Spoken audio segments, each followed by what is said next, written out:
Hi guys, welcome back to my channel. So இன்றைக்கி என்னடா மூச்சு வாங்க பேசிட்டுருக்கேன்னு நினைக்காதீங்க. இப்போ வந்து ஆக்சுவலி வந்து ஒரு சம்பவம் ஆயிடுச்சு.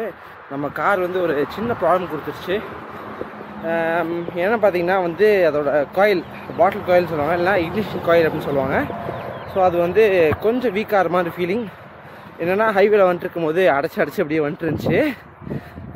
ஒரு மாதிரி ஜெர்க்கை, இந்த குதிரை குச்சி ஓடி வரும்ல, ஸோ அதே மாதிரி வந்து வந்துட்டுருந்துச்சு. அதனால் வந்து I don't know what to do. ரொம்ப ஜாக்கியாக தான் இருந்துச்சு. எப்படியோ கஷ்டப்பட்டு வீட்டுக்கு நோக்கி நாங்கள் வந்துட்டோம். லாஸ்ட் வீடியோ வந்து நீங்கள் இதை பார்த்துருப்பீங்க, அதாவது டே டு பெங்களூர் லைக் ஜூக்கு போன வீடியோ பார்த்துருப்பீங்க. இது அதுக்கான கண்டிஷன் வீடியோ தான், அடுத்த வீடியோ தான். ஸோ இது வந்து இந்த சம்பவம் வந்து அங்கே நடந்துச்சு. ஏன்னா பார்த்தீங்கன்னா வீட்டுக்கிட்ட வந்தோடனே ஆப்போசிட்டில் வந்து ஒரு மெக்கானிக் ஷாப் இருக்குது. அங்கே வந்து கார் லைட் விட்டுட்டு வந்தேன். நேற்று ஷூட் பண்ணிச்சு. நேற்று ஓகே டென்ஷனில் பரபரப்பில் நான் அப்படியே மறந்து விட்டுட்டேன். இப்போ தான் வந்து நாங்கள் போயிட்டுருக்கேன். காரோட போனட் ஓப்பன் பண்ணி வச்சு அவங்க சர்வீஸ் பண்ணிகிட்ருக்காங்க. நான் இப்போது அங்கே நேராக போயிட்டு let's see what is happening there. நான் வந்து இந்த கார்பரேட்டர் மாடல் தான், பழைய மாடல் கார்பரேட்டர் மாடலுங்கிறதுனால இந்த வாட் இஸ் தட், இந்த பைலட் ஜெட் வந்து அடைச்சிருக்குமோ அப்படின்னு நான் ஒரு சஸ்பெக்ட் பண்ணேன். பட் சொன்னால் இல்லைப்பா, அது காயில் தான் பழைய, இந்த அதாவது என் பைக்கில் நினச்சில்ல மேக்னட் காயில் வந்து ஃபெயில் ஆகிடுச்சுன்னு சொன்னேன். ஸோ அந்த காயில் போனதுனால வந்து என்னென்னா என்னோடய பைக்கில் மேக்னட்டிக் காயில் போன மாதிரி ஸ்டார்டிங் ப்ராப்ளம் ஆன மாதிரி, ஸ்டார்டிங் ப்ராப்ளம்லாம் ஆகலை, ஒரு மாதிரி எப்படி சொல்கிறது உங்களுக்கு, ஐயோ மூச்சு வாங்குதுங்க, சாரி.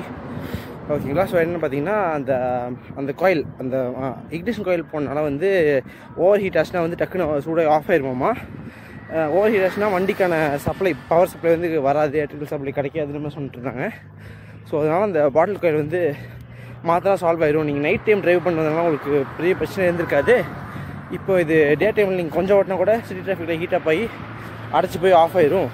உங்களுக்கு இதுதான் உங்களுக்கு ப்ராப்ளமாக இருந்திருக்கு அப்படி மாதிரி சொல்லிட்டு இருந்தார் மெக்கானிக்கு. ஸோ நம்ம கார் தான் ஒர்க் பண்ணிட்டுருக்காங்க. இருங்க, தெரியுதா, போனட் ஓப்பன் வச்சு வேலை செஞ்சிட்ருக்காங்க.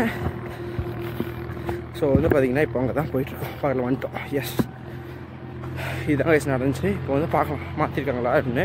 அது இல்லாமல் என்ஜினில் வர இந்த பெல்ட் வந்து கொஞ்சம் கட்டாரமாக இருந்துச்சு, மாற்ற சொன்னாங்க, மாற்றலான்னு சொல்லிட்டேன். ஸோ அதான் பார்த்துருக்கேங்க.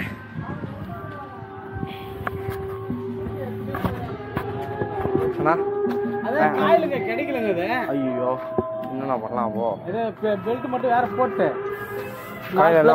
க்ளீன் பண்ணி போட்டு பெட்ரோல் ஃபில்டர் க்ளீன் பண்ணி போடுறான். ஓட்டி பாருங்க, ஸ்மார்ட் ப்ராப்ளம்னா ஓடு கோயம்புத்தூர் மாற்றிக்காங்க. அப்படியா? காயில் இது பஞ்சு வச்சு சுத்தம் சொன்னீங்க, இதை முடியாதா? இல்லை பஞ்சு தேவையில்ல. அப்படியா? ஒன்றும் கம்ப்ளைண்ட் வழியில நிற்காது. அப்படியா? சரிங்களா.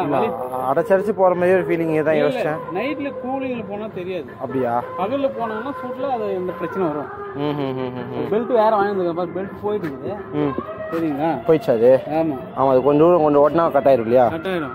பெல்ட் வேறு வாங்கியிருந்துருக்கேன், போட்டாச்சு. ஓகே, போட்டு ப்ளக் ஒரு சர்வீஸ் மாதிரி பண்ணி கொடுத்தேன், ஜென்ரல் சாக்கப் மாதிரி. ஜென்ரல் செக்கப் நான் இப்போ தான் பண்ணேன், இப்போ தான் ஆயில் ஃபில்டர்லாம் மாற்றினேன். அது ஜென்ரல் செக்கப்னா அதெல்லாம் வராது, இது வேறு ஜென்ரல் செக்கப். 4 ப்ளக் க்ளீன் பண்ணிவிட்டு பின்னாடி மோட்ரு இது வரும், ஃபில்ட்ரு. ஓகே, என்ன ஃபில்டர் அது?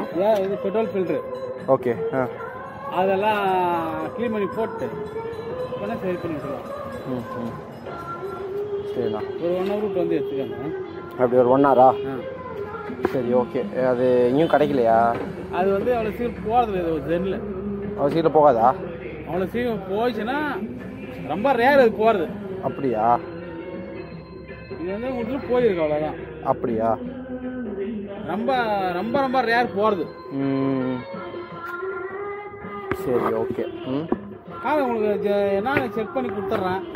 சரிங்களா? அவ்வளோ சீக்கிரம் அடைக்காது இல்லையா? எனக்கு நைட்டில் போனோம்னா தெரியாது. இல்லை, இப்போ கூல் ஆயிடுச்சு, திருப்பி எடுத்தோன்னா ஒன்றும் ஆகாது. திருப்பி ஓவர் ஹீட் ஆனாதான் இதாக ஓவர் ஹீட். அதான் இல்லைனா ஒரு 200 கிலோமீட்டர் ஓட்டுறீங்க பார்த்தீங்களா? ஆமாம், 150 கிலோமீட்டர் 200 கிலோமீட்டர் ஓடும்போது காயில் வீக் ஆகும்போது அப்போ உங்களுக்கு ஜெர்க் வரும். ஓஹோ, உள்ள கம்பி இருக்கு பார்த்தீங்களா, அந்த கம்பி வந்து வீக் ஆகும், பழுக்கும் போது அப்போ வந்து பிக்கப் கம்மியாகும். உள்ள காயில வந்து நம்ம அப்படியெல்லாம் கட்ட முடியாது இல்லையா பைக் மாதிரி? தெரியாது. ஓஹோ, அது சரி. சரிண்ணா, நீங்கள் பண்ணுங்க, நான் எடுத்துகிட்டு போகிறேன். ஒரு 1 hour கழிச்சு வந்து. சரிண்ணா, எவ்வளோ ஆகும்? பெல்ட் வந்து 320 ரூபாங்க. சரி, சரிங்களா. சும்மா ஜெனரல் செக்அப். சரிண்ணா, பாருங்க. Okay guys, shit what is this guys? ஒன்றும் ஒரு மாதிரி கன்ஃபியூஸ்டான ஸ்டேட்டாக இருக்குது. ஏன்னா அந்த காயில் கிடைக்கலன்ட்டாங்க. யாரக்ஸோட அதே நிலமை தான் இந்த பைக்குக்கும் இப்போது. ஃபக் ஷிட், சாரி, தப்பாக பேசக்கூடாது. இப்போது நிலமை ரொம்ப மோசமாக இருந்துச்சுன்னு பார்த்துருப்பீங்க. இப்போ நான் வந்து காயில் வந்து சோர்ஸ் பண்ணுறதுக்காக ஊரில் போயிட்டு கழட்டி சோர்ஸ் பண்ண சொல்லணும். வேறு வழி இல்லை. கொஞ்ச நாளைக்கு வந்து ஓகே பரவாயில்ல, it's okay, something has to be done இல்லையா? சரிங்க, பார்ப்போம் எப்படின்னு. see how it works. திருப்பி நான் வந்து கார் டெலிவரி இருக்கும்போது உங்களுக்கு வந்து இந்த வீடியோ வந்து கண்டினியூ பண்ணுறேன். ஓகேவா? திருப்பி வந்து உங்களுக்கு கண்டினியூ பண்ணிட்டு see what happens.